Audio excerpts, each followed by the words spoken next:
Nah, nanti strateginya seperti ini, saya kasih bocoran. Ketika terjadi masalah dengan ventilasi, maka pertanyaan pertama, apakah apnu atau tidak? Kalau apnu berarti pasien membutuhkan RR, membutuhkan laju nafas. Kalau membutuhkan laju nafas, kita berikan nasal kanul, masker tidak akan membaik. Apa yang dibutuhkan? Yang dibutuhkan adalah bantuan mesin yang menggerakkan nafas agar bergerak. Yang kedua, kalau pasiennya mengalami saluran pernafasan yang menyempit, maka dibutuhkan aliran udara yang bisa menerobos penyempitan itu, sehingga dibutuhkan flow. Tapi masalah oksigenasi di mana alveoli itu mengalami suatu terisi cairan atau lendir, maka dibutuhkan suatu alat atau terapi oksigen yang bisa membuka alveoli. Dengan apa? Bisa non-invasif ventilasi, misalnya CPAP, high flow nasal kanul, atau ventilator. Kalau masih ringan, maka oksigen low flow seperti oksigen nasal kanul masih bisa, masker masih bisa. Tapi kalau sudah berbicara berat, kita akan kembali lagi pada konsep problem oksigenasi atau problem di karbon dioksida. Nah, kemudian kita ke tata laksana. Jadi inti utamanya adalah di sini. Kita akan membahas tentang tata laksana. Mengapa saya balik dulu ke fisiologi untuk mereview lagi. Jadi setelah ini harapan saya tidak ada menghafal terapi. Karena pada prinsipnya kelainan apapun yang menyangkut pada sistem saluran pernafasan adalah bisa bermacam-macam. Kalau kita ngafalin, oh kalau asma diberikan ini, oke, itu terapi definitifnya. Tetapi untuk terapi oksigennya prinsipnya bagaimana membuka pada sistem saluran pernafasan sehingga CO2 tidak terjebak. Nah, metode terapi itu ada 3. Ini secara garis besar. Yang pertama adalah untuk memperbaiki oksigenasi, kita butuh tekanan pada airway atau saluran pernafasan yang berfungsi untuk menyangga agar saluran pernafasan kecil tetap terbuka dan alveoli tidak kolaps. Jadi kalau sudah terjadi respiratory distress, kita mesti membedakan antara gawat nafas dengan gagal nafas. Kalau gagal nafas ya gagal bernafas. Kalau gawat nafas adalah tubuh masih bisa effort untuk bernafas dengan mengkompensasi. Kalau dibiarkan akan jatuh ke gagal nafas. Maka kita melihat ini kelainannya di oksigenasi atau di ventilasi atau CO2. Kalau oksigenasi ini alveoli, maka saya berpikir kalau kelainan alveolinya misalnya pneumonia ringan, mungkin dengan menggunakan nasal kanul masih bisa. Karena alveolinya masih tetap terbuka.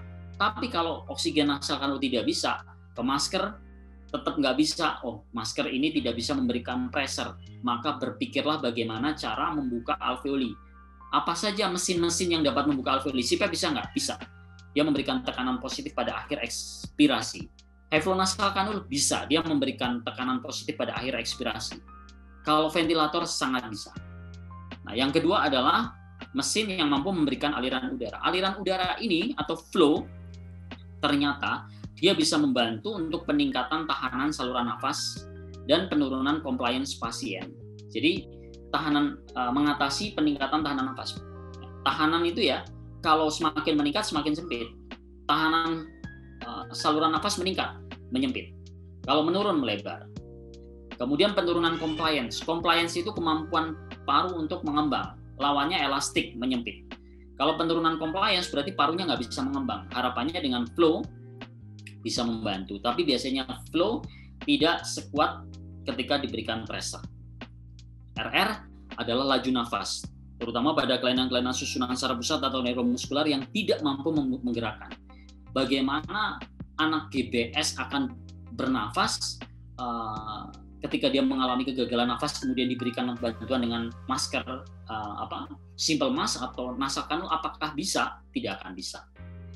Jadi kalau ada pertanyaan, dok, apa bedanya flow sama pressure? Flow itu kalau di oksigen biasa itu yang 2 liter per menit, 3 liter per menit, 6 liter per menit. Nah, flow itu akan bisa menghasilkan tekanan kalau flow-nya tinggi. Filosofinya kalau saya berdiri di tepi pantai, kena udara itu yang sepoi-sepoi itu flow rendah. Tapi kalau saya berdiri di tepi pantai, kemudian saya kena hempasan badai atau angin puting beliung ya, itu flow yang sangat tinggi yang menyebabkan terjadinya tekanan. Jadi kalau makanya prinsip high flow nasal kanul itu kan flow-nya tinggi di atas 10 liter per menit. Karena tujuannya menghasilkan tekanan atau digunakan untuk membuka. Kalau 2 liter per menit, alveoli bisa buka nggak? Nggak akan bisa. intinya begini, kalau kita menggunakan ventilator, kita harus mengenal beberapa istilah. Jadi gampangannya, pressure control itu adalah tekanan yang diberikan untuk membuka alveoli. Jadi pada saat inspirasi, ini paru-paru kolaps, inspirasi diberikan pressure. Nah, pressure ini namanya pressure control atau delta P, dia kebuka. Kemudian dilepaskan, ketika ekspirasi, alveoli menguncup. Nah, yang mempertahankan tetap kebuka itu namanya PEP, tekanan positif pada akhir ekspirasi atau positive end expiratory pressure. Tadi kita bahas bahwa bagaimana tubuh menyikapi ketika oksigen turun. Ketika oksigen turun di dalam darah, akan ada sinyal ke bifurkasi aorta dan arteri karotis menuju ke otak, sehingga otak memberikan sinyal nafasnya banyak dan kedalaman nafas. Nah, kunci daripada oksigenasi ketika menggunakan ventilator adalah fraksi oksigen FiO2-nya dinaikkan, dan yang kedua adalah main airway pressure atau tekanan rata-rata jalan nafasnya dinaikkan. Jadi prinsip menaikkan oksigenasi dua, meningkatkan fraksi oksigen atau kelarutan oksigen, jadi sumber sentral yang kemudian keluar ke ventilator itu kan bisa diatur 100%, 90%. Ketika terjadi penurunan oksigenasi, FiO2 naikin langsung 100% atau fraksi oksigen. Sedangkan tekanan rata-rata jalan nafas atau main airway pressure adalah waktu inspirasi dikalikan PIP. PIP itu adalah pressure control yang tadi saya ibaratkan membuka alveoli, ditambah dengan PEP itu PIP, peak inspiratory pressure. Jadi penjumlahan antara pressure control dengan PEP. Pressure control ini, PEP ini dijumlah jadi PIP ini. Sedangkan TE itu time ekspirasi dan PEP adalah tekanan pada akhir ekspirasi. Jadi kalau saya akan meningkatkan FiO2, bagaimana caranya? Ya oksigenasi, FiO2 naikin.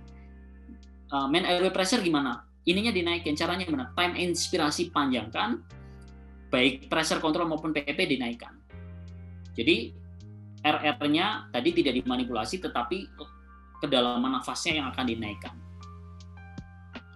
Jadi meningkatkan FiO2 sampai 50%, kemudian peningkatan fraksi di atas 50% mendapatkan saturasi oksigen yang sebanyak-banyaknya. Jadi fraksi oksigen ini fungsinya apa? Ketika tubuh paru-paru sudah mulai membaik, bantuan 100% kalau diturunkan saturasinya berapa? Jadi fraksi oksigen 100%, saturasi 98. Ketika diturunkan menjadi 70%, saturasi oksigen tetap 98. Artinya paru-paru kita membaik. Bantuan oksigennya pelan-pelan kita turunkan. Kalau fraksi oksigen dari 100% kemudian diturunkan 50%, saturasi oksigen masih baik, paru-paru baik. Tapi kalau fraksi oksigen 100%, saturasi 100%. Fraksi oksigen 90%, saturasi turun 90%. Paru-paru belum baik. Ya. Nah, ini contoh daripada PEP. Jadi, teman-teman perhatikan, ini adalah paru babi. Ya. Masalah oksigenasi pada apa? Pada difusi. Contohnya ARDS, pneumonia, edem paru. Nah, kita lihat ya. Ini paru babi. Kalau PEP-nya 0, tekanan pada akhir ekspirasi 0, dikembangkan, berikan pressure, ini pressure control, menguncup langsung. Menguncup langsung. Kalau 5, nahan sedikit pada akhir ekspirasi. 5 nahan sedikit. 10, wah, parunya tetap nahan kebuka. Tetap kebuka. 20, nah bayangkan. Jadi pada saat diberikan pressure control, alveoli ini tidak segera menguncup karena pada tekanan akhir ekspirasi tetap diberikan tekanan positif. Ini pada paru babi. Gambaran mikroskopiknya seperti ini. Ini alveoli ini. Alveoli itu kalau diberikan PEP 0, nah ini menguncup kembali. Menguncup kembali. Inspirasi, ekspirasi. Inspirasi, ekspirasi. Pressure control PP 0. Pressure control PP 0. Nah, PP 5. Pressure control PP 5. Ada kebuka sedikit-sedikit.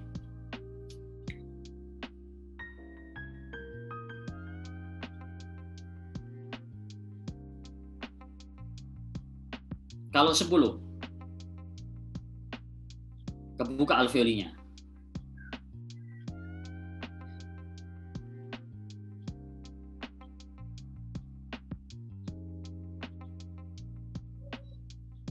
15. Banyak alveoli yang mulai kebuka lagi. Nah, prinsip CPAP seperti ini. Dia membuka alveoli. Kalau 20, hampir semuanya kebuka. Ya.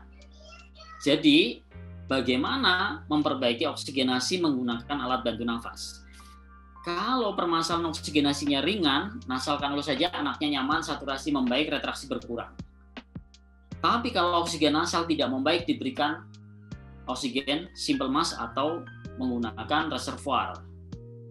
Nasal nggak membaik, reservoir. Retraksinya berkurang, berarti ringan. Alveolinya masih bisa mengembang sendiri. Tetapi kalau permasalahan paru-paru berat, diberikan nasal kanul, retraksi berat. Diberikan masker, retraksi berat. Nah, pada saat itulah Anda berpikir bagaimana memperbaiki oksigenasi. Kalau menggunakan ventilator berarti Anda berpikir paling tidak membuka alveoli. Salah satu strateginya adalah PEP. Andai kata di rumah sakit Anda ada CPAP, pakailah CPAP dulu untuk merujuk. Sebenarnya strateginya banyak. Tadi 2 prinsip. FiO2 meningkat, yang kedua adalah tekanan rata-rata jalan nafas meningkat.